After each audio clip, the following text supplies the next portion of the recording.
Buenas noches a todos mis hermanos, qué gusto saludarle ya en este cuarto capítulo de Teología Sencilla. Nos hemos sorprendido por Dios y por la audiencia, como ya se están esperando los días lunes a las 10 de la noche para que pudiésemos compartir con hermanos que Dios les ha permitido conocer doctrinas, bendecirnos con la enseñanza de la palabra de Dios. Y bueno, te invitamos en esta hora a poder compartir nuestras redes sociales. Ya sabes que estamos en Instagram como Teología Sencilla, también en YouTube como Teología Sencilla, y a través del Facebook de la Iglesia Gracia Soberana y el Facebook a nombre de Cristian Fierro, quien les habla. Así que les invitamos a que puedan compartir. Hoy día también tenemos algunos premios por ahí. Ya se ha hecho habitual desde el segundo programa que tengamos la posibilidad a través de un patrocinador, ¿verdad? Que nos confiere, nos da la posibilidad de regalar un libro. Esta noche también vamos a regalar un libro para los hermanos que estén participando todo el programa, para los que compartan, los que envíen comentarios, los que dejen ahí también un like a lo que estamos haciendo hasta ahora. La verdad que queremos también invitarles hoy día a que puedan saber que la motivación detrás de todo esto es poder compartir enseñanzas bíblicas donde Dios sea glorificado en cada momento a través de las distintas enseñanzas que nosotros podamos compartir. Bien, lo hemos dicho en otra oportunidad, que el enfoque principal de esta página es compartir conceptos bíblicos fundamentales. Pastor Natán, esos son parte de los principios de teología central que se han centrado en una hermenéutica cristocéntrica y la verdad que con los RIL buscamos fortalecer también prácticas de la vida cristiana.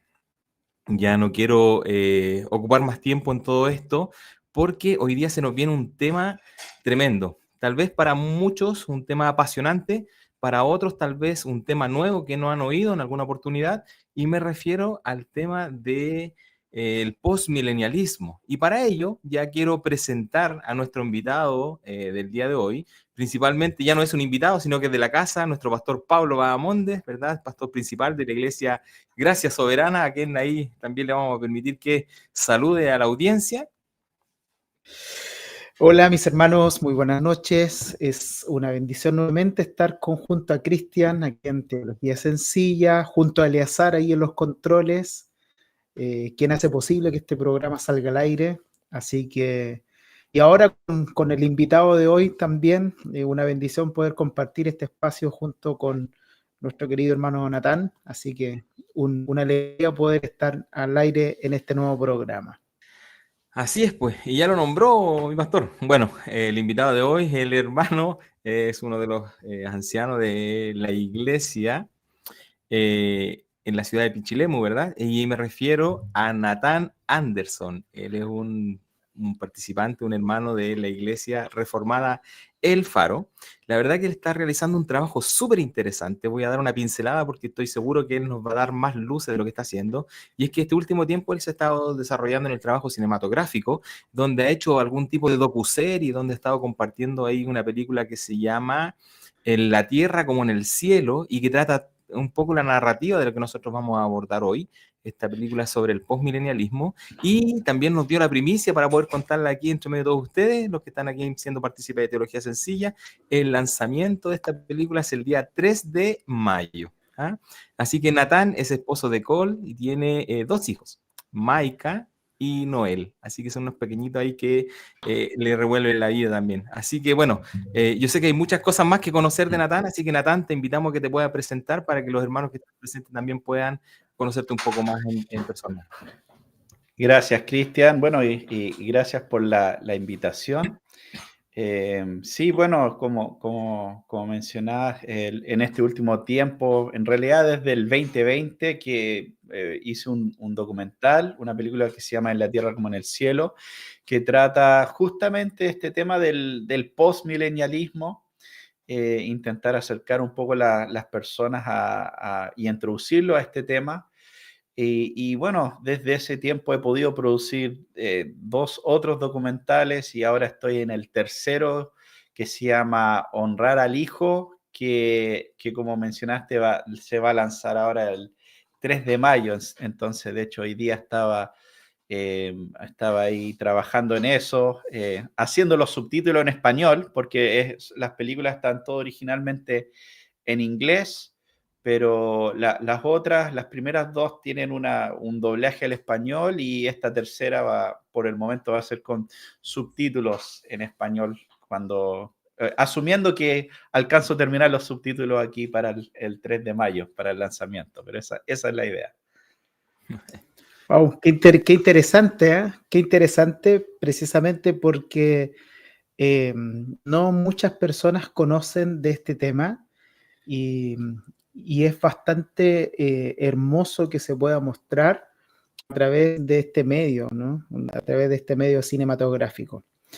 Bueno, partimos entonces, hermano Cristian, con nuestro hermano Natán. Claro, El vamos día con de todo hoy, nomás.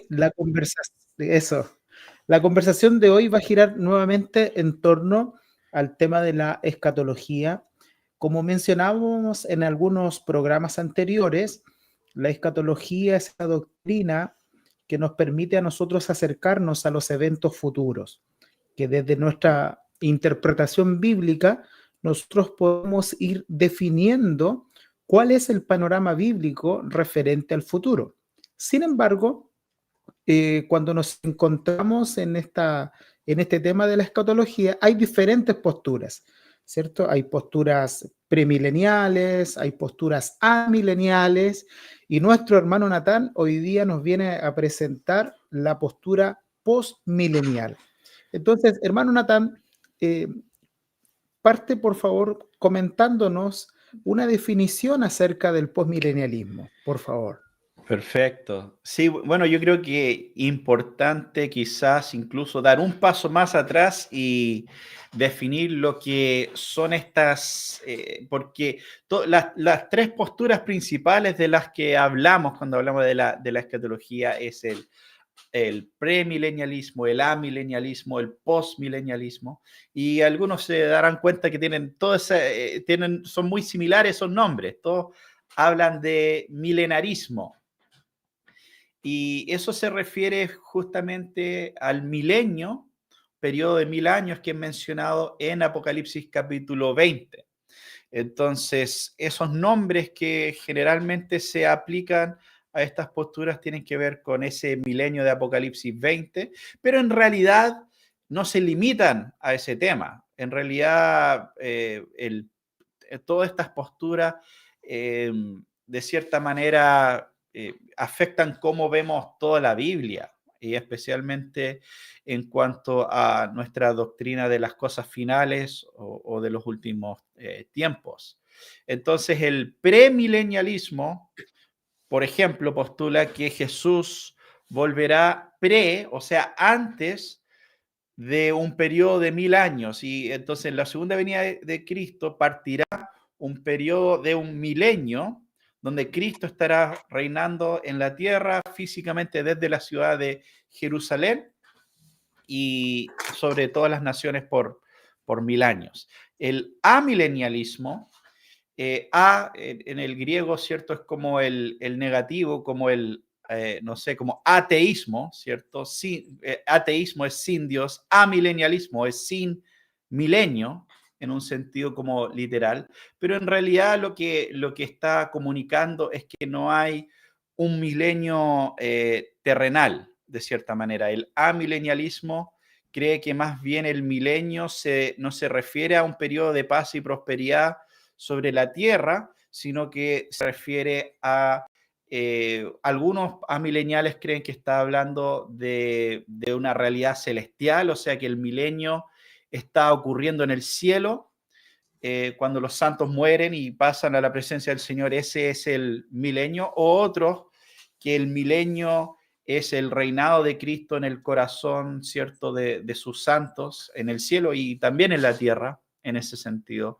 Pero de cualquier forma no espera una manifestación tan visible ni externa de ese milenio acá en la tierra.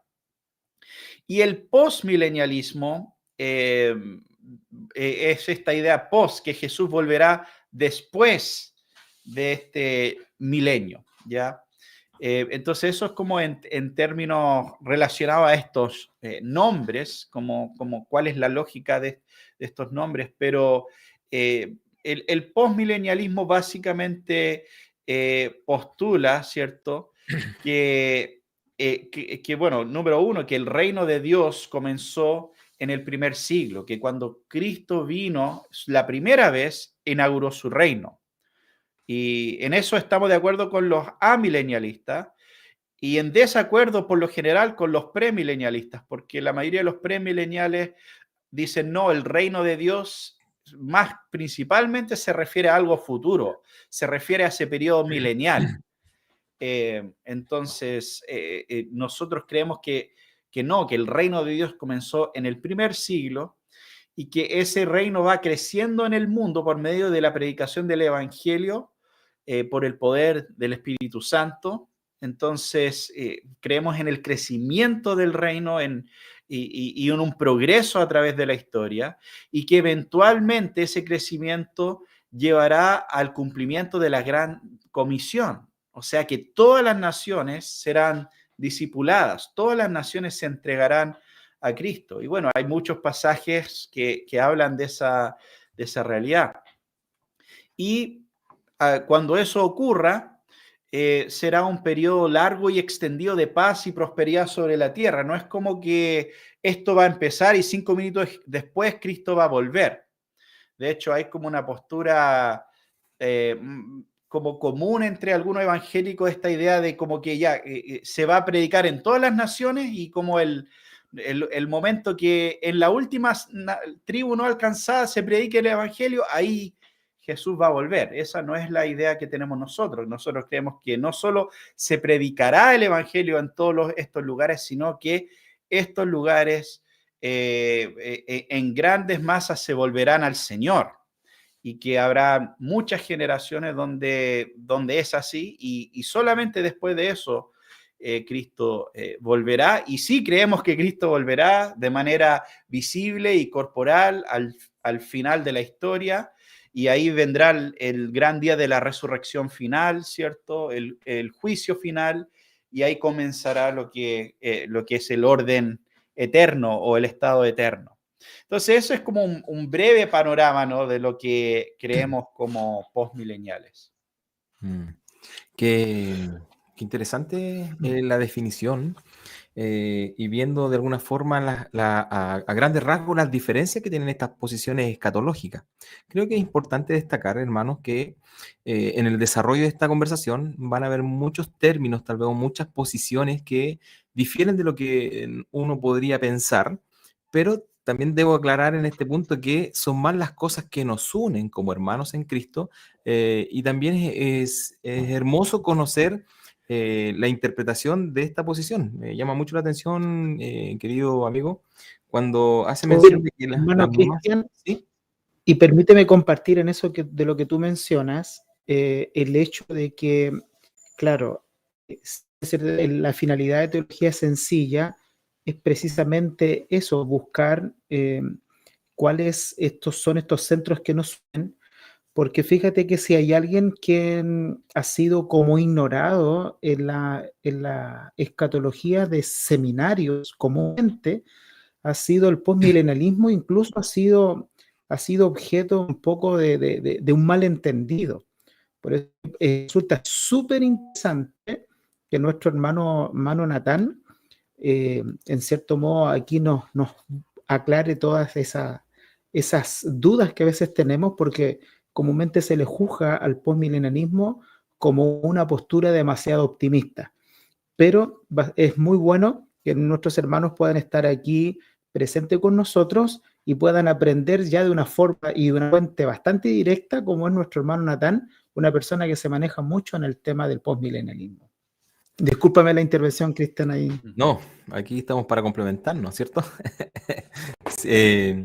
La verdad es que, claro, como decía nuestro pastor, igual hay un tema muy ignorado aquí en el postmilenialismo, y ya nos dio una definición un poco clara o bien clara de lo que es el postmilenialismo, pero me gustaría ya un poco entrar en aspectos profundos y concretos.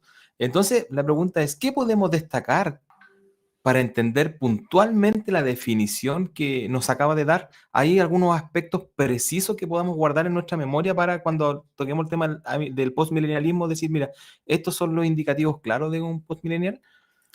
Sí, o sea, en realidad a mí no me gustan mucho los nombres que tienen las posturas escatológicas, porque creo que a veces el post, el pre, el amilenialismo, todo esto genera la sensación como si Apocalipsis capítulo 20 fuese el capítulo clave de toda la Biblia para entender los últimos tiempos, de cierta manera.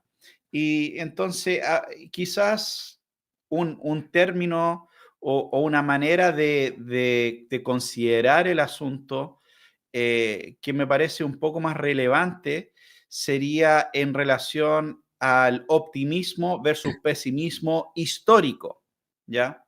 Y quiero aclarar ese punto que la palabra histórico es muy importante aquí, porque, o sea, todos los cristianos son optimistas en el sentido de que todos creemos que hay un fin de la historia, que el sufrimiento y las dificultades y el pecado y la muerte tiene fecha de expiración, ¿cierto? Y que Jesús volverá y entonces todos somos optimistas en ese sentido.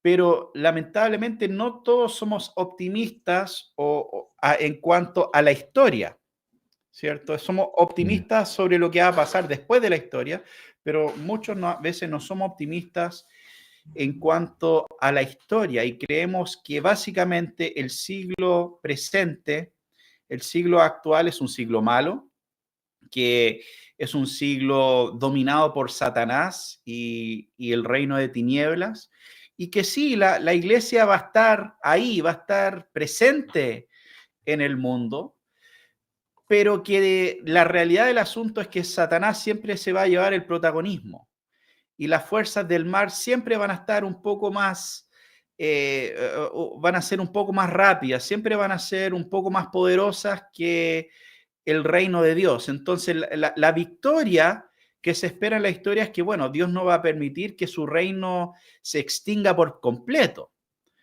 Siempre va a haber algo, siempre va a haber un remanente ahí en la historia, pero no hay una expectativa generalmente que el reino de Dios pueda ser exaltado por sobre el reino de tinieblas en este siglo.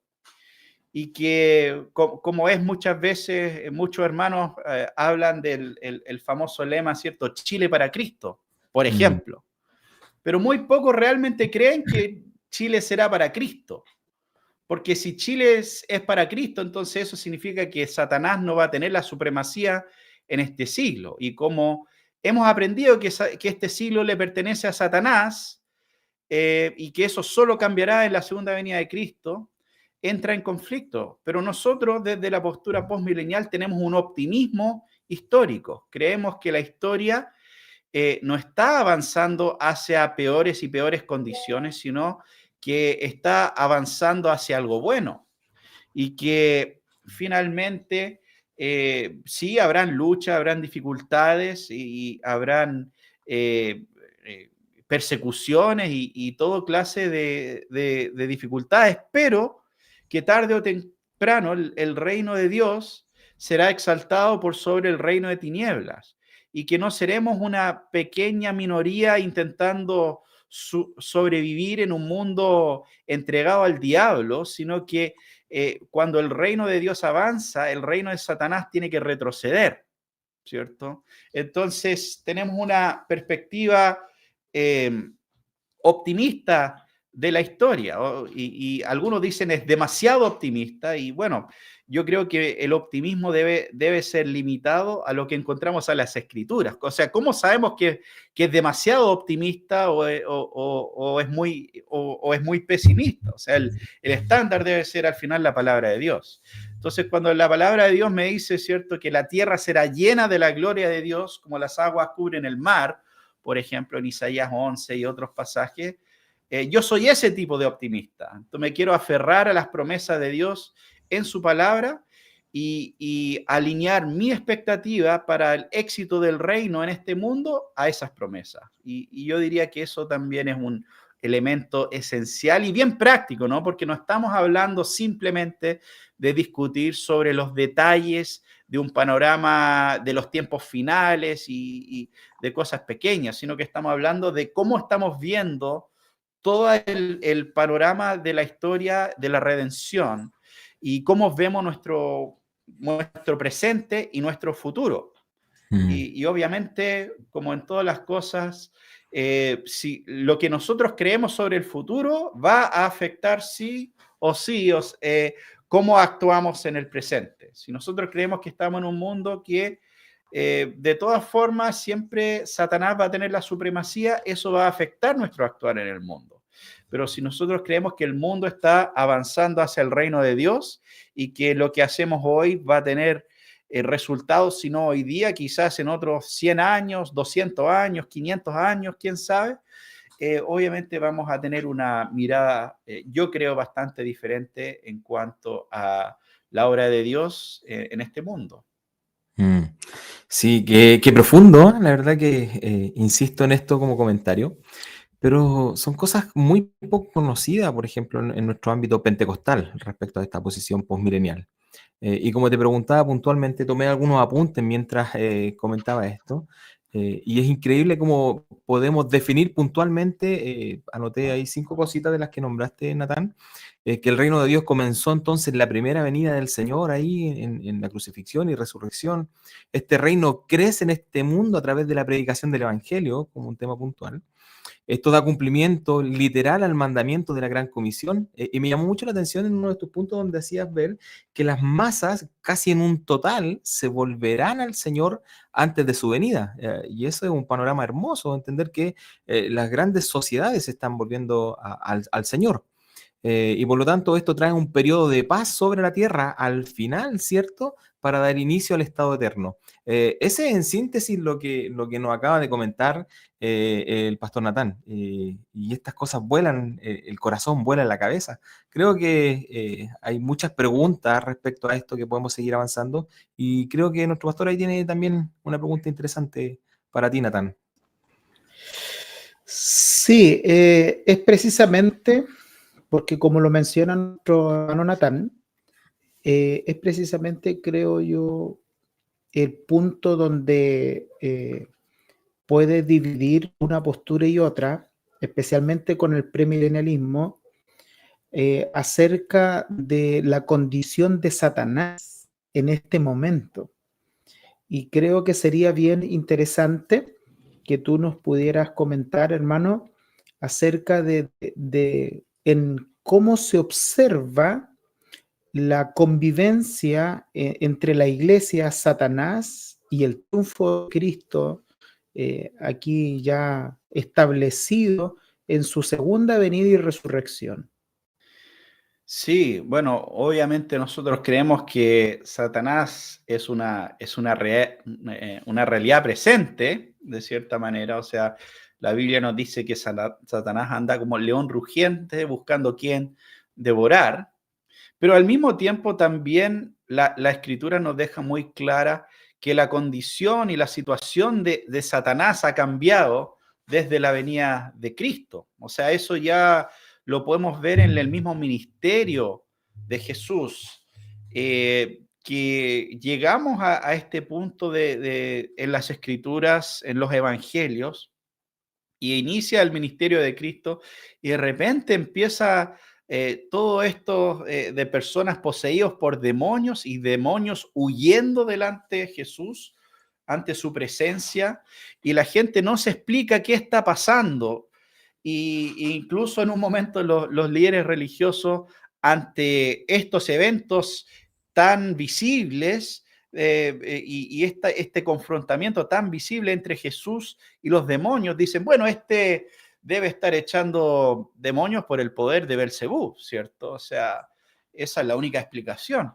Y Jesús dice, bueno, eso es ridículo. O sea, una casa dividida no puede mantenerse en pie. Si yo estoy del lado de Belcebú, si yo estoy del lado de Satanás y estoy echando fuera Satanás y echando fuera demonios, eso no tiene ni un sentido. Pero, ¿cierto? Si yo estoy echando fuera demonios, dice, es porque el reino de Dios ha llegado a ustedes. Entonces, el gran conflicto en la historia que vemos es, y lo vemos desde el inicio, desde Génesis 3:15 con el protoevangelio, es la lucha entre la simiente de la mujer y la simiente de la serpiente.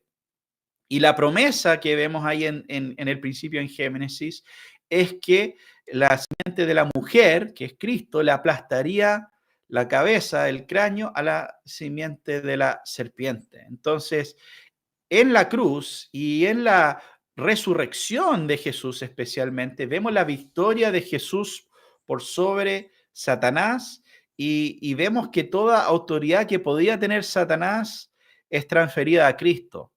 Porque se acuerdan en la famosa historia en el desierto, cuando Jesús es tentado, Satanás se acerca a Jesús y en un momento le ofrece, ¿cierto? Los grandes, le muestra las ciudades, estas grandes ciudades del mundo y dice, todo esto puede ser tuyo si te arrodillas ante mí. Y muchos van a esto para decir, mira, bueno, y Jesús dice que no. Entonces Jesús no estaba interesado en este mundo, no estaba interesado en los reinos de este mundo. Pero no es así, es verdad, Jesús le dijo que no a Satanás, pero no porque no le interesaban las naciones, sino porque él las iba a tomar de todas formas, básicamente. Él las iba a tomar, no se iba a arrodillar ante Satanás, sino que lo iba a vencer por medio de su muerte y resurrección. Y eso es algo que vemos claramente en el Salmo 2, ¿cierto? Y con la resurrección de Jesús, justamente Salmo 2:7 dice, ciertamente anunciaré el decreto del Señor que me dijo, mi hijo eres tú, yo te he engendrado hoy. Ahora Pablo, si no me equivoco, toma eso en Hechos capítulo 13, versículo 33, y dice que está específicamente hablando de la resurrección de Jesús, que eso se cumplió, ese mi hijo eres tú, te he engendrado hoy, habla de Dios Padre glorificando al Hijo, exaltando al Hijo como rey. Y después, entonces, si entendemos como Pablo lo entendió, ahí es donde en versículo 7 se cumple eso. ¿Cuál es el próximo versículo? Versículo 8, Salmo 2, pídeme y te daré las naciones como herencia tuya y como posesión tuya los confines de la tierra.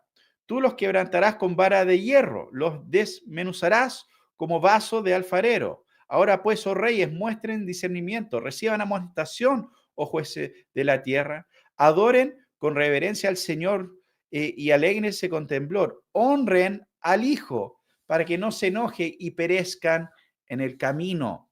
Entonces vemos aquí que Jesús es coronado, recibe toda gloria y potestad, y es por eso que justo antes de ascender al Padre, ¿qué es lo que dice Jesús? En Mateo 28, versículo 18, toda autoridad me es dada en el cielo, pero también en la tierra. Entonces, en ese momento, cuando Jesús dijo esas palabras, tenía toda autoridad en el cielo y en la tierra. Y si Jesús tiene toda autoridad, ¿cuánta autoridad le queda al diablo? Ninguna, ¿cierto? Si Jesús tiene toda autoridad en el cielo y toda autoridad en la tierra, el cupo de autoridad está lleno. ¿Ya? Jesús tiene toda autoridad.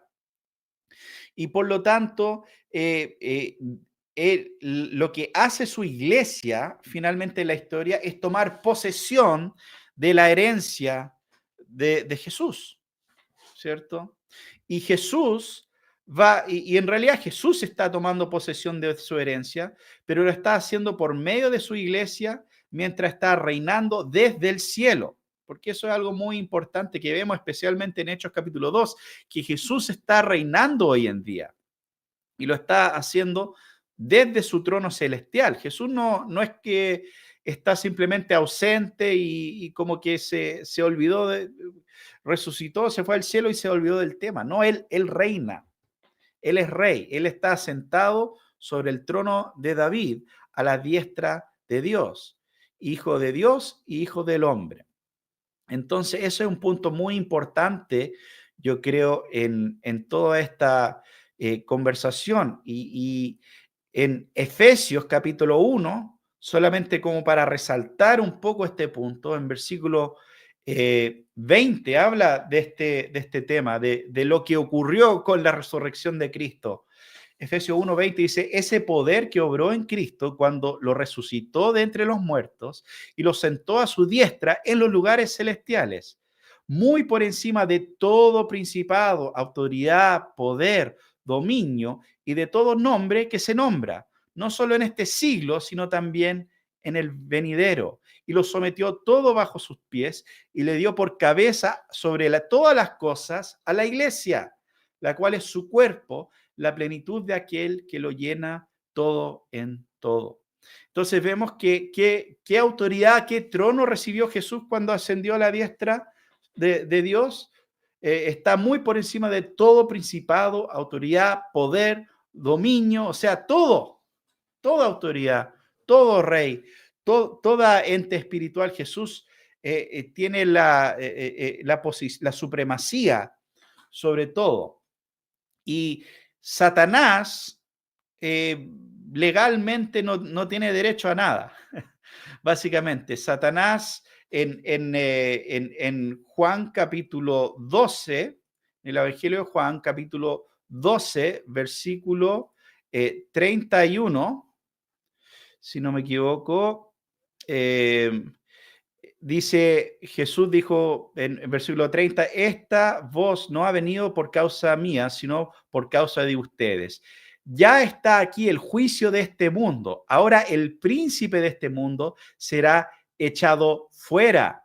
Pero yo, si soy levantado de la tierra, atraeré a todos a mí mismo.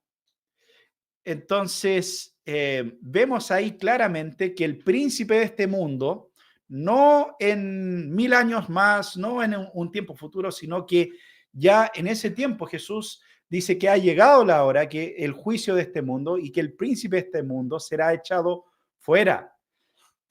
Entonces, Satanás pierde esa posición de autoridad. Ahora, Satanás sigue teniendo algo de poder, no autoridad, pero sí poder en este mundo. Como vemos en Apocalipsis capítulo 12, es como que sabe que su tiempo es corto y está haciendo lo posible, pero solamente sobre su mundo, su reino, ¿ya? Que es el reino de tinieblas. Satanás no tiene autoridad sobre el planeta Tierra, Satanás tiene autoridad sobre los suyos, básicamente. Ese es el mundo sobre el cual gobierna Satanás. Y Cristo tiene toda autoridad sobre este planeta y el reino de Cristo va avanzando en este mundo. Y cuando el reino de Cristo avanza, el diablo pierde terreno. Y es por eso que Jesús también cuando en Mateo 16, me parece, cuando dice sobre esta roca construiré mi iglesia y las puertas del Hades no podrán contra ella, básicamente.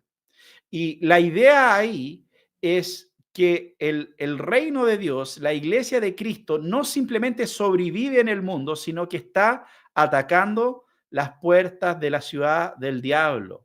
Está avanzando.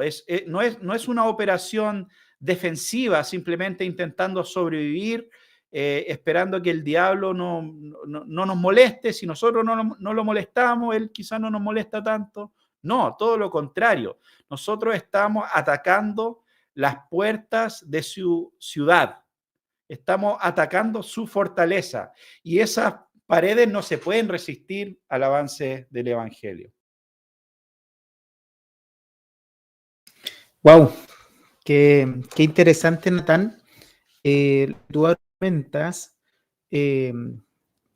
bajo esta postura del postmilenialismo, porque fíjate que en otras posturas, y permíteme tener un poco cuidado en eso, en otras posturas claramente se ve a la iglesia luchando constantemente contra el mal. y esa tensión es constante y solamente vamos a ver un gobierno de Dios acá cuando el Señor lo establezca después de su segunda venida. Ujú. Eh, ¿Crees tú que este es un problema hermenéutico?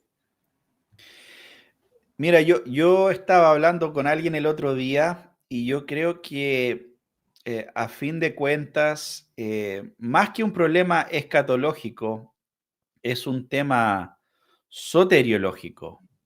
¿Y a qué me refiero con eso? Es cómo nosotros vemos o consideramos el poder del Evangelio. El Evangelio que nos fue dada por Cristo, ¿qué tan poderoso es?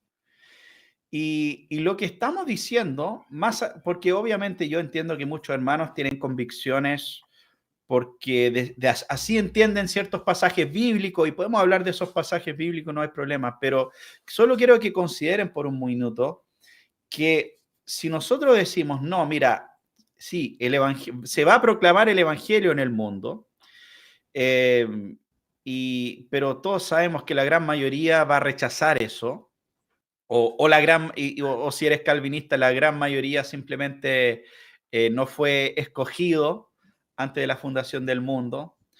Entonces, no importa, en ese sentido, no importa si eres arminiano o calvinista, porque los dos están de acuerdo que no, la mayoría se va a perder, sea por decisión propia o sea por la elección divina. Pero el asunto es el siguiente, porque muchas veces también he escuchado la crítica hacia el postmilenialismo, que, wow, ¿cómo tú puedes esperar que las cosas van a mejorar si Jesús no ha vuelto? O sea, tú estás diciendo que por nuestra fuerza vamos a hacer algo. Pero a las personas a veces se nos olvida que no estamos solos. De hecho, Jesús específicamente dijo, es bueno que yo me vaya, porque así vendrá el Consolador. No los dejaré huérfanos. ¿Y quién es el Consolador? Es el Espíritu Santo de Dios. Y ¿por qué pensamos que la segunda persona de la Trinidad tiene que volver para que algo cambie cuando la tercera persona de la Trinidad está con nosotros? Y cuando leemos el libro de Hechos, vemos como el Espíritu Santo es el que lleva adelante la obra de la iglesia. Y si Dios está con nosotros y nos ha entregado un poderoso evangelio, ¿por qué pensamos que eso no es suficiente para cambiar el mundo? El otro día alguien me dijo, no, bueno, ahora escuché lo que dijiste, pero ahora he adoptado una postura un poco más realista. Usaron esa palabra. Realista. Pero realista en comparación a qué? O sea, ¿quién es el Dios que servimos? ¿Acaso no es el Dios que ahogó el ejército del faraón? ¿No es el Dios que hizo caer los muros de Jericó? ¿No es el Dios que ha cuidado y ha mantenido su pueblo a través de la historia? ¿De qué me hablan de realista? O sea, si el Espíritu de Dios está llevando adelante la obra de su iglesia, ¿cómo eso va a fracasar? Ese es el asunto. Y yo creo que es muy importante considerar otro punto, es que cómo nosotros creemos que va a venir cambio a este mundo. Si nosotros creemos que la única manera que las cosas pueden cambiar es si Jesús viene con un ejército celestial y lo impone de la noche a la mañana, ¿cierto? A la fuerza, y al final estamos creyendo en un reino que avanza de la misma manera que los reinos de este mundo. La única diferencia es que Jesús tiene más armamento, por así decirlo.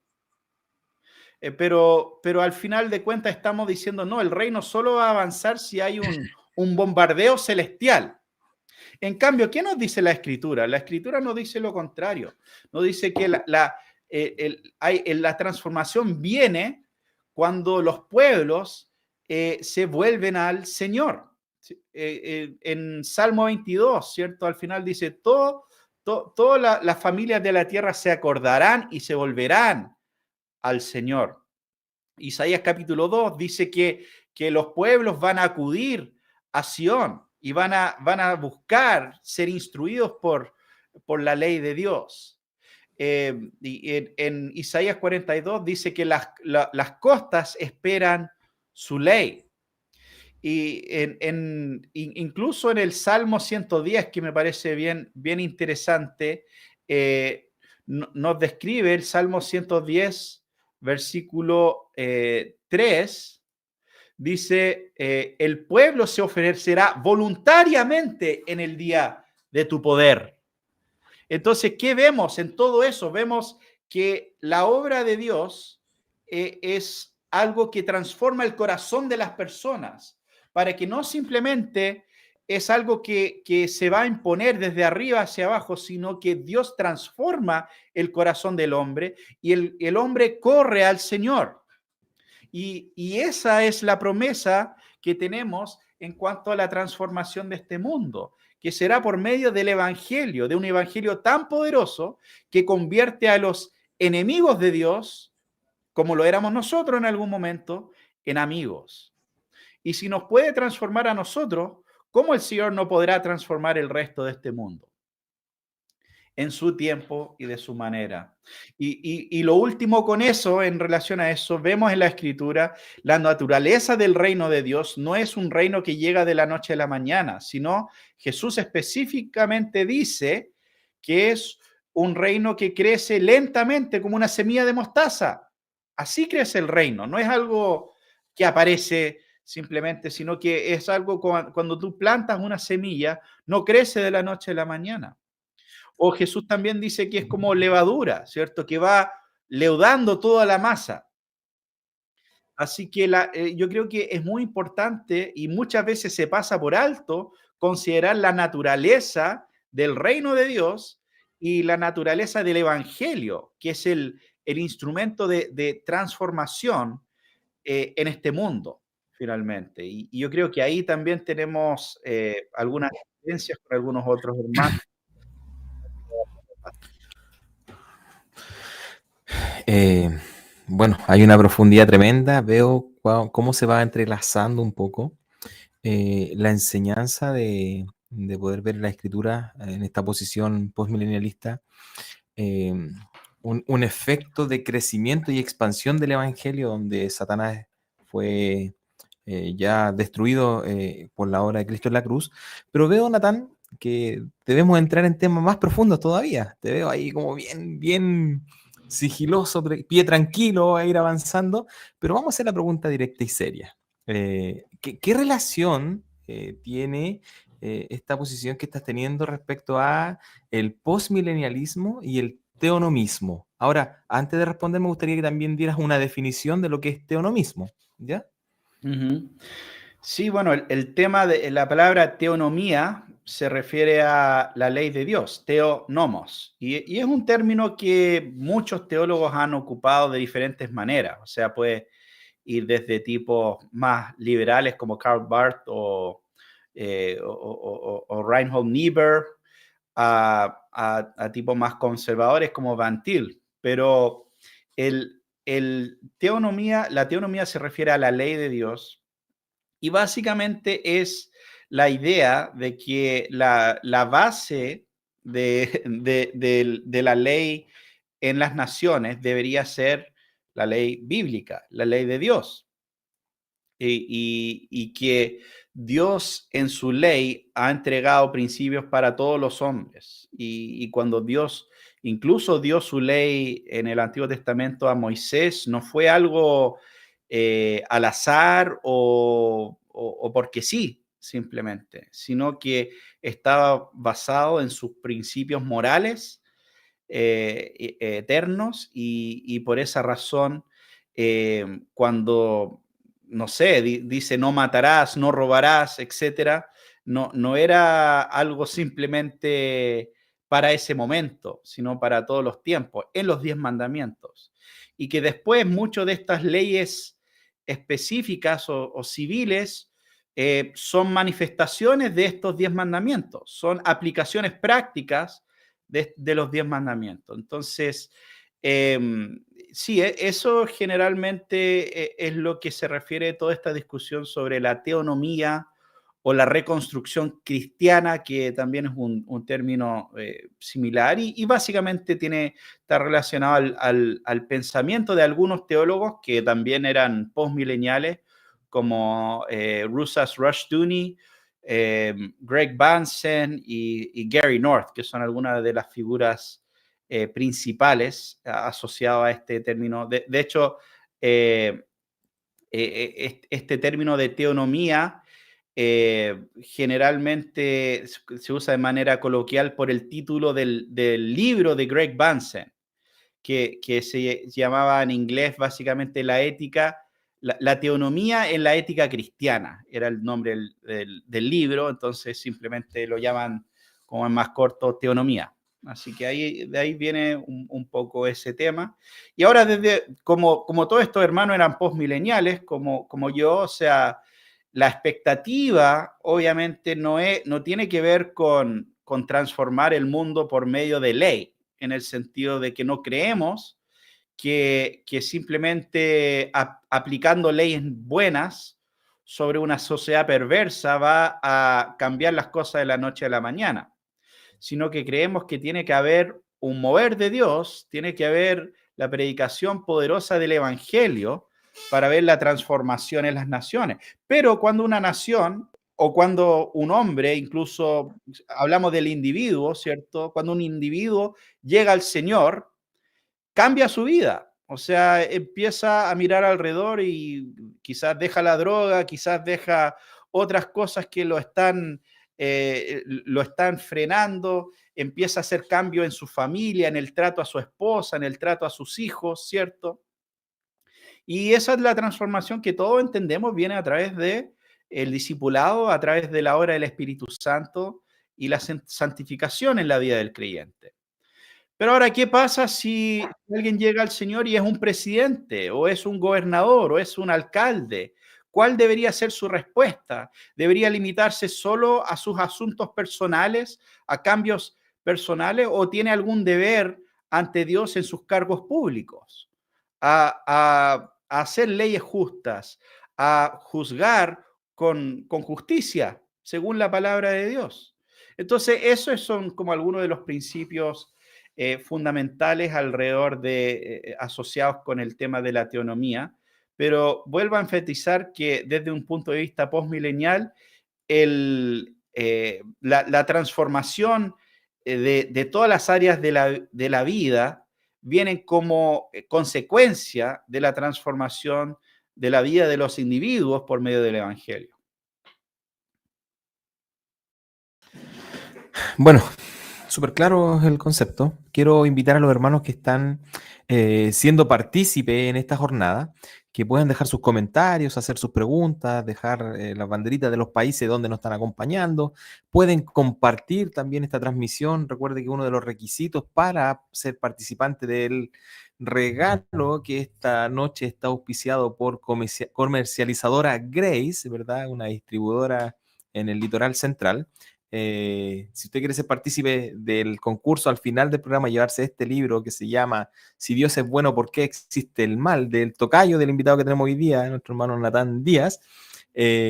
Comparta también, deje su comentario, dé un like también a esta publicación. Así que por lo tanto, seguimos con el programa y creo que nuestro pastor Pablo debe tener ahí una pregunta interesante también.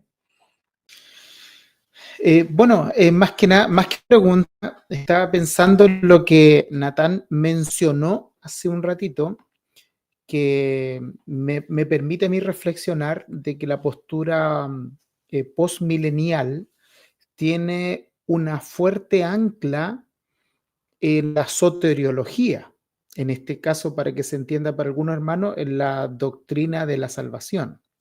Claro, y pensaba en eso.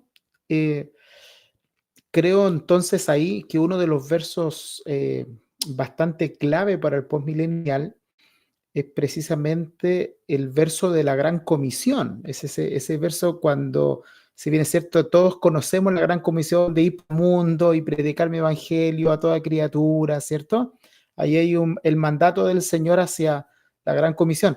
Pero ese mandato parte diciendo toda autoridad se me ha sido dada en los cielos y en la tierra, por lo tanto vayan y hagan discípulos a las naciones. Por lo tanto, a mí lo que me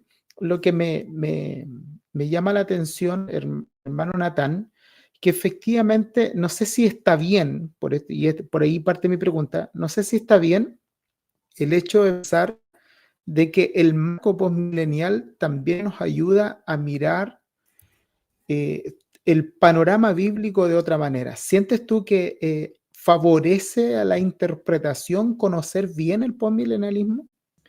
Sí, justamente, yo creo que, y ahí yo creo que es donde está el fuerte del tema, porque como decía al principio, no estamos en un desacuerdo en cuanto al cronograma de los últimos 15 años de esta tierra antes de la segunda venida del Señor. Ese no es el desacuerdo, no estamos como, bueno, pero se va a levantar esto, se va a levantar esto otro, no hay los detalles, sino en nuestra visión de la historia redentora.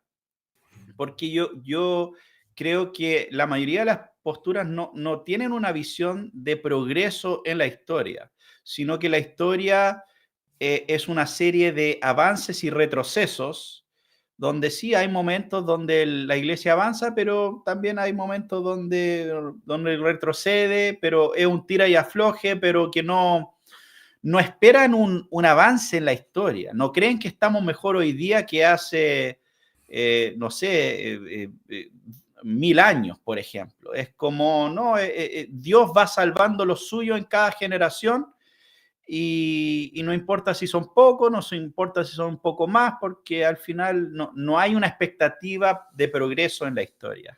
Y lo que entrega el postmilenialismo justamente es esta idea de que no, que el reino de Dios ha progresado en los últimos 2000 años. En ese sentido, hay más cristianos hoy día que en cualquier otro momento de la historia de la humanidad. Y eso es algo que nadie puede negar. O sea, esos son números bastante claros, por así decirlo. O sea, hay, ¿cuánto? No sé, 8.000 millones de personas en este planeta o algo, no acuerdo cuál era la última cifra, y básicamente un tercio de ese número, de una forma u otra, dice ser cristiana. Ahora, en el primer siglo no era así. En el primer siglo empezamos con 12, ¿cierto? Después ya se sumaron unas 3.000 personas en Pentecostés. Después llegamos a unos 5.000 unas semanas después, pero empezó bien pequeño. Y por gran parte de la historia era bien pequeño, no solamente en cuanto al número, sino proporcionalmente comparado con toda la humanidad o todas las personas vivas en aquellos tiempos, era muy pequeña la iglesia. Y la iglesia en 2000 años ha ido creciendo y expandiendo. Entonces, yo creo que sin una visión postmilenial es muy difícil sustentar una idea de progreso en la historia. Y de hecho, incluso si quieren decir ya en este momento quizá hay un poco de progreso, las otras posturas están todas de acuerdo que claro, eso puede aparentar un tiempo, pero tarde o temprano, antes que Cristo vuelva, todo se va a poner muy malo. Y de hecho, los últimos días van a ser los peores días. No importa si eres amilenial o premilenial, todos están de acuerdo en eso, que los últimos días son los peores y ahí es cuando Cristo vuelve. Entonces, ahí es donde yo creo que tiene un elemento muy práctico y una diferencia muy práctica con las otras posturas, el postmilenialismo. Mm. Hay una pregunta también muy interesante. Invito a los hermanos que están siendo también partícipes, pueden hacer sus preguntas, las podemos leer también si tienen alguna duda por ahí, la vamos a estar compartiendo. Pero respecto al desarrollo que está llevando este tema, querido Natán, la postura postmilenial ayuda a los cristianos a tener un mayor compromiso con el reino. ¿Cómo se ve exponencialmente el cristiano frente a este pensamiento escatológico postmilenial? Yo creo que sí. No estoy diciendo con eso que los hermanos que no son postmileniales no tienen un compromiso con el reino, pero sí creo que entender que nuestra obra para el Señor acá en la tierra no va a quedar en nada y más que solamente afectar unos pocos de esta generación, puede tener un efecto para futuras generaciones. Yo creo que es un tremendo impulso para la obra del reino y para también pensar a largo plazo.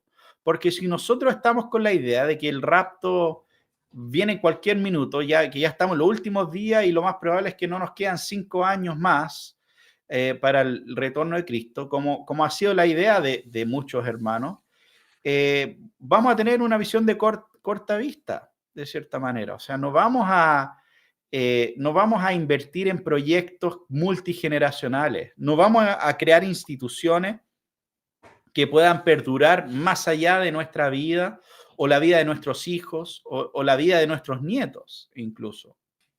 Porque ¿para qué, como decía, cierto, un famoso predicador, ¿para qué pulir el bronce en un barco que se está hundiendo? Si está en el Titanic y el barco se está hundiendo, ¿cuál es el punto de empezar a pulir el bronce, a limpiar? Porque el barco se está hundiendo. Lo único que puede hacer es intentar salvar unas personas antes que se hunda el barco. Y de esa misma manera, esta mirada como el mundo es un barco que se está hundiendo, que está perdido, y que es un poco desechable.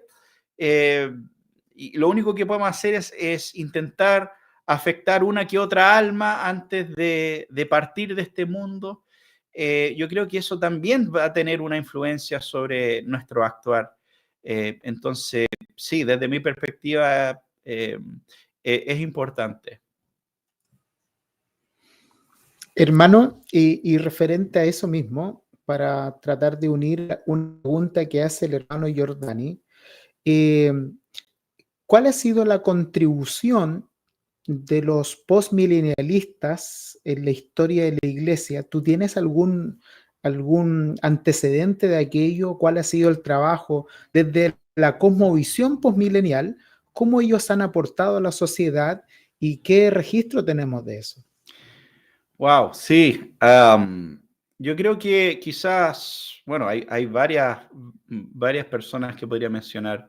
El aporte de los puritanos en general, que muchos de ellos tenían esta visión postmilenial, yo creo que es muy importante. Incluso muchas veces lo llaman la esperanza puritana. Hay un libro de Ian Murray con ese título que cuenta la historia de muchos grandes avivamientos que ocurrieron en ese contexto. Pero claro, podemos hablar de un montón de figuras como, bueno, estábamos hablando con Cristian el otro día de algunas de las figuras del inicio del metodismo, como George Whitefield, por ejemplo, o John y Charles Wesley, eran Sí, todos postmileniales sí. y Los hermanos claramente Wesley también ahí eran. tuvieron un impacto importante, ¿no?, sobre su contexto. Podemos hablar, yo creo que un aspecto donde realmente brilla el postmilenialismo es en los inicios del movimiento misionero moderno. Ya, mucho de lo que nosotros conocemos como movimiento misionero fue iniciado por postmileniales. Entonces podemos hablar de personas como John Eliot o David Brainerd, que empezaron a ministrar en Norteamérica a los nativos americanos y llevarles el evangelio. Y de ahí podemos hablar de David Brainerd, fue de influencia sobre un joven zapatero en Inglaterra que se llamaba William Carey o Guillermo Carey, que tanto lo apasionó esa pasión por las almas que tenía Brainerd y por la expansión del reino de Dios, que lo inspiró a ir y dedicar su vida a las misiones en India. Y fue hasta el día de hoy, William Carey es conocido como el padre de la India moderna. Y él fue a India con esta visión postmilenial, sabiendo incluso que quizá en su vida no iba a haber grandes frutos, pero que ese trabajo iba a tener frutos para futuras generaciones. Entonces, Carey en un momento, él hablaba de la obra que estaba haciendo en India y lo relacionaba a esta obra universal de la expansión del reino de Cristo. Y él decía que Cristo tiene que reinar hasta que al diablo no le quede ni un centímetro, ni una pulgada de territorio, decía William Carey. Entonces, claramente no era algo, su visión postmilenial no era como un detalle en cuanto a su ministerio, sino que era algo que lo motivaba. Otro misionero famoso, David Livingstone, misionero presbiteriano conocido por abrir muchas de las rutas en África. De hecho, era conocido por muchos como un explorador casi. Pero en realidad, si tú lees sus escritos, él era misionero. La motivación que él tenía para ir y explorar el interior de África era para que misioneros pudiesen llegar con el evangelio. Entonces, bueno, hay muchas otras figuras como Jonathan Edwards, Charles Hodge, Benjamin Warfield. Hay una lista larga de teólogos y misioneros que trabajaron y llevaron adelante sus ministerios con esta esperanza postmilenial. Y que era la visión dominante en Inglaterra y en Norteamérica bueno, por casi unos 200 años, podríamos decir. Natán, Uh-huh. interactúa y mira, no solamente la audiencia está interactuando con nosotros, sino que también entre ellos. Y tenemos ahí una conversación que se está dando entre Sergio y Daniel Custodio. Y uno pregunta, ¿es cierto que Sproul también tenía una posición postmilenial?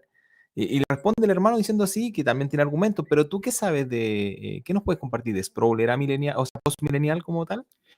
Bueno, Sproul tuvo, el hijo de Sproul, el R.C. Sproul Jr., era postmilenial y lo fue por gran parte de su ministerio. El mentor de Sproul, que era John Gershner, que todavía pueden encontrar sus clases sobre la Confesión de Fe de Westminster y todo, era postmilenial también. Y Keith Matheson, otro profesor asociado con Ligonier, es postmilenial y ha escrito un muy buen libro, de hecho, desde la perspectiva postmilenial. Ahora, Sproul, la verdad es que siempre fue un poco cambiante a través de su ministerio y de su vida en cuanto a su visión escatológica. Para él no fue siempre tan claro ese tema, fue un poco ambiguo. Pero al final de su vida se declaraba postmilenial. Y bueno, ahora que está en la presencia del Señor, definitivamente es postmilenial, porque hay, obviamente. Pero sí, no, bueno, al final de su vida fue postmilenial Sproul, pero yo no lo pondría así como a primera línea, como el gran defensor del postmilenialismo, porque la verdad es que a través de su ministerio cambió bastante en su postura. Sí, exacto. Mira, Lucas Olivares hace una pregunta y dice, ¿cuál es la diferencia entre el postmilenialismo y el amilenialismo? Para que él sepa, puede retroceder el video una vez que quede grabado en YouTube y en el minuto 15 por ahí se da esta respuesta, hermano. Hay una pregunta de Gisela, dice, una pregunta para el postmilenialismo, ¿está de acuerdo con la predestinación? Bueno, recién mencioné que George Whitefield y John Wesley eran postmileniales. Y para los que saben de la historia del metodismo, John Wesley era arminiano y George Whitefield era calvinista, creía en la predestinación. Entonces, supongo que podría decir que uno puede ser arminiano postmilenial o calvinista postmilenial, pero por lo general, en términos generales, todo esto se desarrolla en gran parte en el contexto puritano y en un contexto donde principalmente predomina esta idea de la predestinación y es la que yo también comparto. Entonces, bueno, desde mi perspectiva, está muy ligado con la soberanía de Dios, esta idea de la salvación y de la expansión del Evangelio. Entonces no creemos que es algo, que los grandes avivamientos son algo que podemos fabricar, pero sino que vienen de manera soberana, finalmente. Y Dios está llevando adelante esta obra. Entonces, claro, el ejemplo de Wesley indica que, claro, existieron postmileniales que no eran calvinistas, pero por lo general yo creo que va bien de la mano el concepto de la soberanía de Dios y el postmilenialismo. Perfecto. Antes de darle el paso a mi pastor Pablo, que pueda también hacer sus preguntas, me gustaría si podemos darle respuesta a Leonor. Leonora, ¿sí? Leonora hoy día estuvo de cumpleaños. Facebook también nos avisa a todos que tuvo cumpleaños, así que feliz cumpleaños, hermana. Dios te bendiga. Gracias por estar aquí compartiendo con nosotros. ¿Le cantamos cumpleaños entre los tres o no? No, cantamos re mal. Hablemos de teología. Pero feliz cumpleaños, querida hermana. Dios te bendiga. Y ella hace una pregunta. Dice, ¿cuáles son los textos fundamentales en la Escritura para respaldar esta postura postmilenial? Tal vez si le puedes tirar citas rápidas por ahí que tengas en mente. Sí, yo creo que es importante indicar que no hay como el texto. Muchas veces las personas quieren el texto de la postura y generalmente no solo en el tema del postmilenialismo, sino en otros temas. O ¿cuál es el texto de la predestinación? ¿Cuál es el texto de...?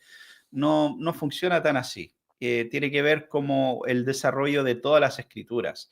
Pero yo creo que algunos textos bastante claves sería un estudio, por ejemplo, el Salmo 110, y comparar cómo el Salmo 110 es usado en el Nuevo Testamento.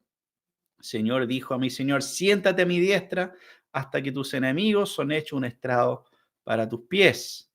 Y otros textos como, y ahí está ligado a 1 Corintios capítulo 15, versículo 23 en adelante, Hebreos capítulo 10, versículo 12 me parece. Y entonces yo creo que esos son algunos pasajes bien fundamentales en cuanto a ese Salmo 110, pero también tiene que ver con todas estas promesas que vemos a través de las Escrituras de la realidad del reino del Mesías. Y entonces, como mencioné antes, Isaías capítulo 11, la tierra será llena de la gloria de Dios como las aguas cubren el mar.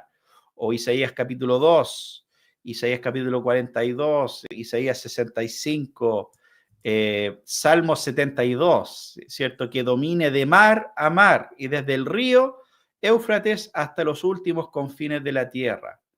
Ese tipo de pasajes nos habla del carácter universal del reinado de Jesús. Entonces ahí solamente nos quedan unas preguntas, o sea, bueno, ¿dónde aplican estos pasajes? ¿Están hablando del presente? ¿Están hablando del futuro? ¿Están hablando de algo que recién va a empezar en la segunda venida de Cristo? Entonces hay un montón de textos que podemos considerar que nos hablan de la naturaleza del reinado de Jesús y que eso se cumple con una transformación mundial.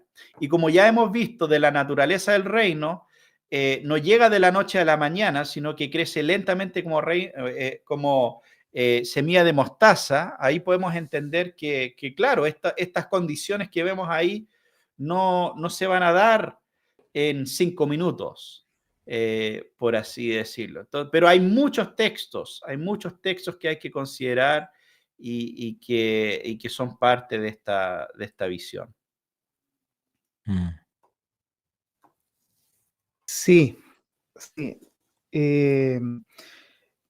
Bueno, no sé si nos vamos a retroceder mucho con la pregunta, hermano Natán, pero te escuché hablar acerca del reconstruccionismo, ¿cierto? Estas palabras con R me cuesta, es una cuestión de familia, ojo con eso. Perdón por eso. Bueno, ¿a qué te refieres con esta postura reconstruccionista? Sí, estamos hablando de la teonomía y a veces reconstruccionismo y teonomía se usan como frases intercambiables, pero en realidad la teonomía es un aspecto de la reconstrucción cristiana. Y la reconstrucción cristiana en realidad, bueno, viene de personas como Rusas Rushdoony, y de hecho reconstrucción cristiana era el nombre de como una revista que tenían. ¿A qué se refiere? Se refiere a esta idea postmilenial y esta esperanza y específicamente en el pensamiento de Rushdoony, que lo que hemos vivido en el occidente los últimos, especialmente 200 años, ha sido grandes niveles de decadencia. Y la cosmovisión cristiana y la visión cristiana del occidente ha sido transformada por una visión que nos entregó la Ilustración, una visión racionalista, una visión que niega los fundamentos cristianos de nuestro orden social occidental. Y la visión de Rushdoony era que esto no podía continuar así indefinidamente, que naciones que le escupen en la cara a Dios tarde o temprano caen bajo el juicio de Dios y las cosas van de mal en peor. Y entonces la reconstrucción cristiana o sea, la razón que usaban ese lenguaje es porque ellos tenían esta idea que tarde o temprano este castillo de arena que ha construido el humanismo se va a desarmar y va a quedar en evidencia para todo el mundo lo absurdo y lo inútil que es. Y cuando eso pase, los cristianos tienen que tener las herramientas y el conocimiento y el discipulado para reconstruir según la palabra de Dios. Tienen que entender cómo la palabra de Dios se aplica en la familia, en la educación, en la política, en cada área de la vida, finalmente. Entonces, ese es como el concepto o la razón que se usa ese lenguaje de reconstrucción cristiana. Natán, ¿podrías recomendarnos literatura respecto al tema para indagar sobre el postmilenialismo? Sí, bueno, existe este libro de Kenneth Gentry que se llama Él tendrá el dominio, ¿ya? Que está disponible en español y yo creo que es uno de los mejores ejemplares al respecto. Igual si van a mi... Perdón, dígale a Altanelo que me lo devolvió Eleazar. Ahí está, ese mismo es. Él tendrá el dominio. Igual en mi página, en Esperanza lo Invisible, tengo una sección que se llama Biblioteca, donde hay links a varios libros. Algunos están en PDF, otros se pueden comprar en Amazon o en diferentes lugares, pero hay harta, bueno, no harta, pero algo de literatura por lo menos en relación al postmilenialismo. También aprovecho de mencionar que estoy en contacto de varios hermanos que están traduciendo algunas obras importantes postmileniales que Dios mediante en el próximo año quizás van a estar disponibles. Por ejemplo, está el libro, ya está disponible en Amazon, se llama La grandeza de la gran comisión por Kenneth Gentry, que justamente habla de este tema de Mateo 28, la gran comisión, y su conexión a este tema del postmilenialismo. Así que ese también es un libro muy bueno. Y hay algunos otros importantes que se están traduciendo. Y no olvidar de mencionar, tengo mi película En la Tierra como en el Cielo, que es un buen recurso como introductorio. Tuve la oportunidad de entrevistar al mismo a Kenneth Gentry, a Douglas Wilson, a otros pastores que pueden explicar esto mucho mejor que yo, así que ahí también hay un buen recurso en la película y en la Tierra como en el Cielo, disponible también en mi canal. Bueno, justamente estaban preguntando si Kenneth Gentry era postmilenialista. Y bueno, es Sí, parte de la película, así que no, definitivamente. no podemos negarlo, ¿no? Sí. Sería, hermanos, la verdad que la hora ha avanzado un montón, ya llevamos 1 hora 20 de programa, nos prometimos no terminar después de las 11:30, porque la verdad que entramos aquí con toda la, la intención de ser breve, estructurado, pero empezamos por el espíritu y él nos lleva hasta lo que terminemos, ¿no? Así decíamos antiguamente. Bueno, hermano, comparta el link, déjenos su comentario porque ya nuestro hermano Eliazar está dejando ahí registro de los que han estado participando para que se puedan ganar también este libro que tengo en mi mano. Si es de Chile, se lo hacemos llegar por Starken. Si es de afuera, vamos a compartirlo tal vez por Amazon. Vamos a ver cómo lo hacemos llegar también el libro. Somos responsables de eso. Por lo Oye, tanto, hermanos, y, compartan, dejen su comentario. y también, hermano Natán y Cristian, ¿nos podrías compartir tu canal para que los hermanos que tengan el interés de seguir tus publicaciones, hermano Natán, ellos puedan ahí también buscarte y encontrarte en tu canal, por favor? Sí, sí, mi canal es Esperanza en lo Invisible, está en Facebook, en YouTube, también esperanzaenloinvisible.net. Y ahí hemos hecho hartos videos, aparte de las películas, tenemos hartos videos hablando de este tema, Ahí está la página en esa pantalla. misma. No, si Eleazar va, pero va punteando para dirigir el próximo capítulo igual. Mira, mira, pero Excelente, qué sí. propaganda. Sí, ahí está el perfil. Está el pastor MacArthur ahí en el perfil. Mira, Claro, lo veo, estoy viendo ahí. no, no hizo un propaganda el pastor MacArthur, no, definitivamente. Bueno, ya ha avanzado el tiempo. Vamos a ver entonces. Creo que mi pastor Pablo, si tiene alguna pregunta más específica o ya entramos derecho a lo que es las aplicaciones finales de esta conversación. Sí, sí, no, la verdad es que no tengo ninguna pregunta más específica, ¿no? Sino agradecer a nuestro hermano Natán por el tiempo. Sabe que a mí me pasó una situación, no sé si será con todos, pero me recuerdo que en mis primeros años en los que yo estaba estando, cuando llegamos a la parte de escatología, me recuerdo que pasé y me dijeron, están en posturas escatológicas, pero del postmilenialismo no vamos a hablar porque es demasiado fantasioso. Y de verdad es que a mí me dolió. Me dolió no porque yo soy postmilenial, porque la verdad es que incluso Daniel me echó una talla ahí que yo era un postmilenial encubierto. Eso no es verdad, Daniel, sino que me dolió porque a mí no me parece correcto de que se hagan monos de paja de posturas, estudiarlas. Creo que nosotros debemos ser muy responsables porque la iglesia, a lo largo de toda su historia, ha sido dotada de maestros que nos han dejado enseñanzas que benefician mucho al crecimiento del cuerpo de Cristo. Como decía nuestro hermano Natán, descubrir que hay una serie de maestros, autores de libros y que impactaron y dejaron un registro y una huella tan importante en la vida de la iglesia, creo que no merece mirar una postura, cual sea esta, de una manera así tan liviana, tan poco seria.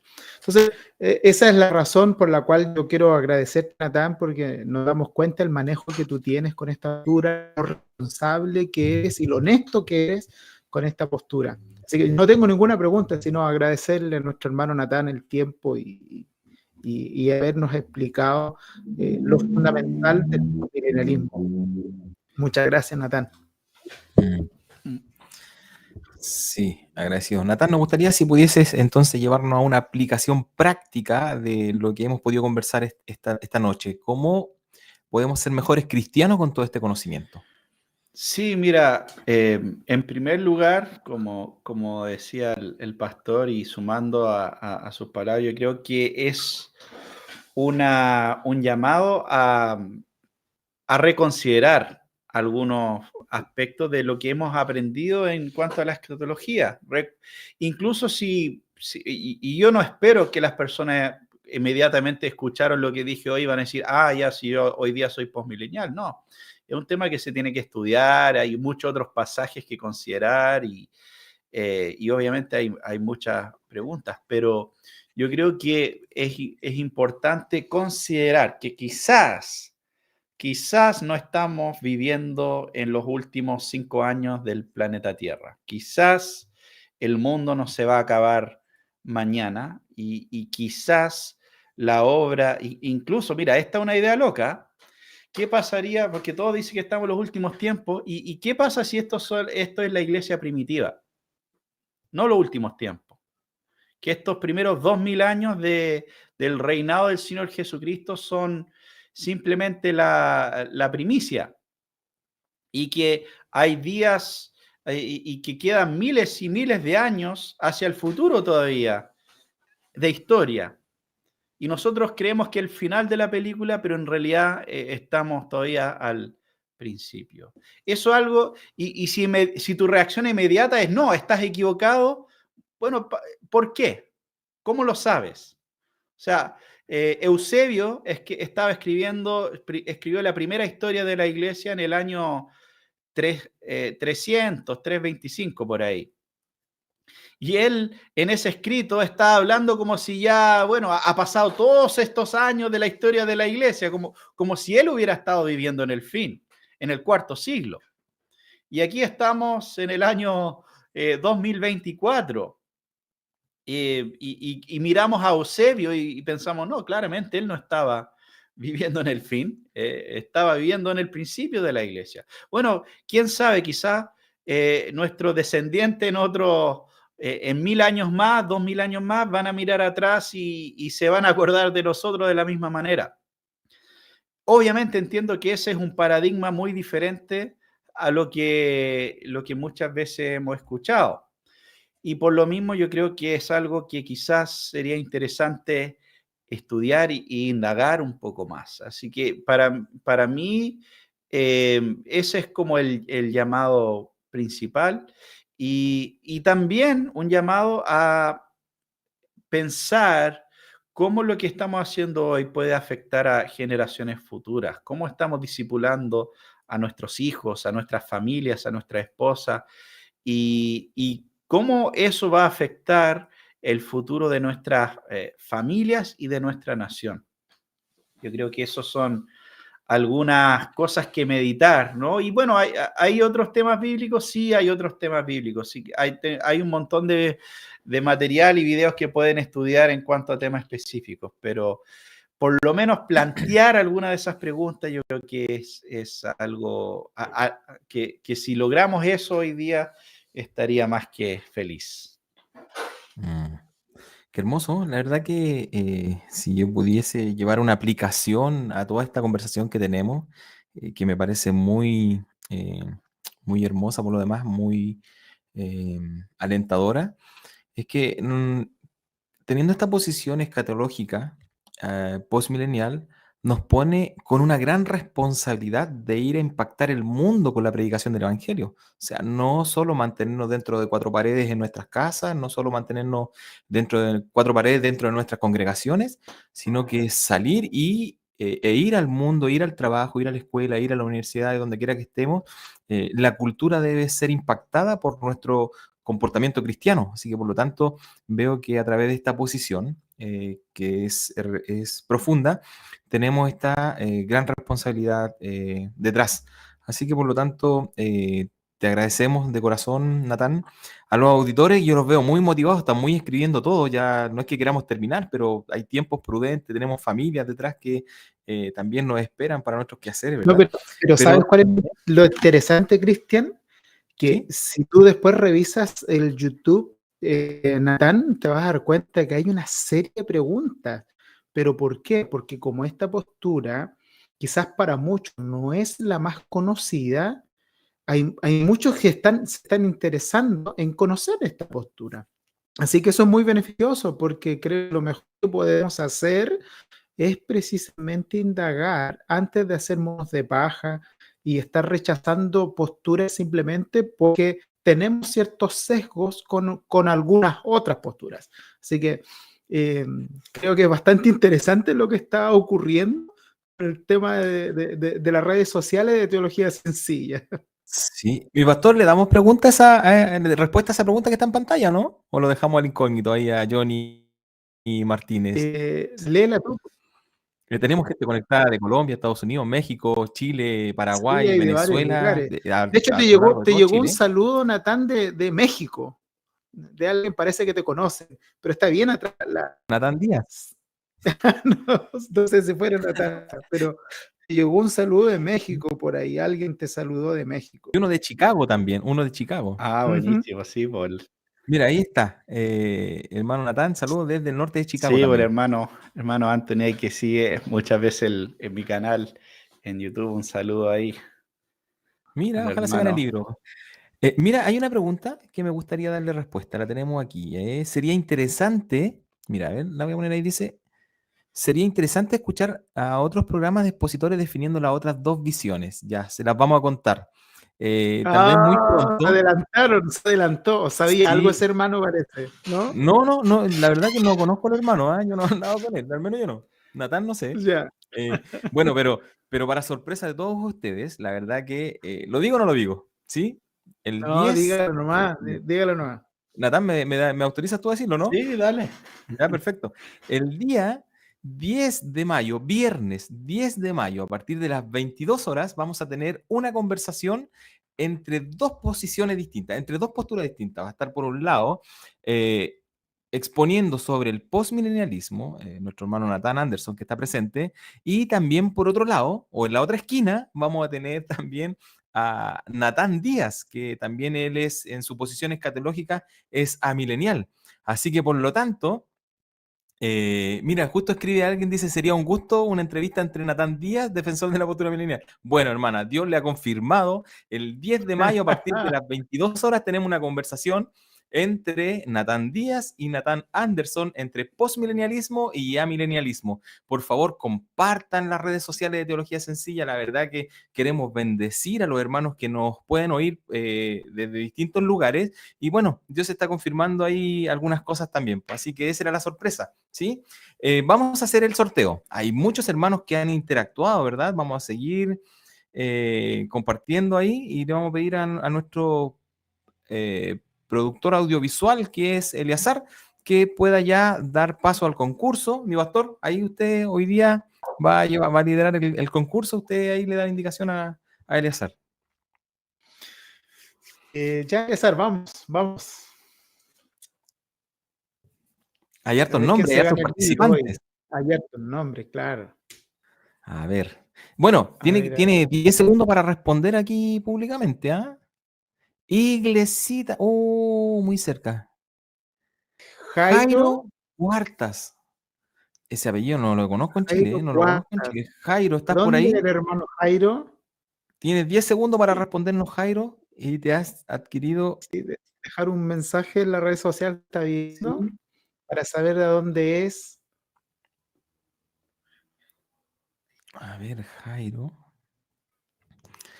Jairo dice por aquí, ¿no? Y tú sabes desde qué perfil, o mejor dicho, desde qué página Eleazar nos escribió?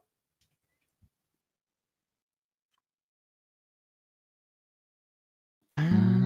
Ah, Mira, dice no, Luisinio Cifuentes, aquí dice. No sé.